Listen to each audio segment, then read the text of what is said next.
Malheureusement, aujourd'hui, nous payons l'inertie du gouvernement et du président français il y a plusieurs mois de cela, lorsque nous découvrions déjà que des institutions, des chefs d'État comme Angela Merkel, des citoyens français étaient massivement espionnés par les États-Unis et qu'il n'y a rien eu d'autre comme réaction qu'une indignation timide, voilà, du président français. Alors aujourd'hui, il est directement concerné, donc le ton sera fermi, mais il ne suffit pas de condamner, de demander des excuses. Il faut évidemment un message fort et ce message, il passe par l'arrêt immédiat des négociations pour le traité transatlantique, parce qu'on ne peut pas négocier équitablement avec des partenaires qui nous espionnent massivement.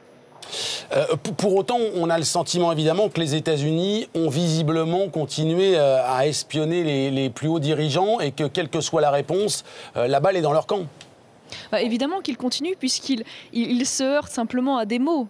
Voilà, à des mots, à des réactions indignées, à des réunions, certes, à des discussions au sein des groupes, mais qu'il n'y a eu aucune réaction forte. Alors à part en effet un rendez-vous, des promesses, yeux dans les yeux avec Barack Obama, mais lorsque l'on est un chef d'État, on n'est quand même pas naïf à ce point. Et je crois que évidemment le message le plus fort, le plus symbolique et le plus efficace que l'on pourrait avoir est celui de stopper ces négociations avec les États-Unis sur le traité transatlantique, car c'est un traité sur lequel Barack Obama est très engagé et très demandeur, qui aura d'ailleurs des conséquences économiques énormes et très favorables aux États-Unis. Et je crois que si nous stoppons ces négociations, il y aura évidemment un changement d'état d'esprit et de comportement de leur part.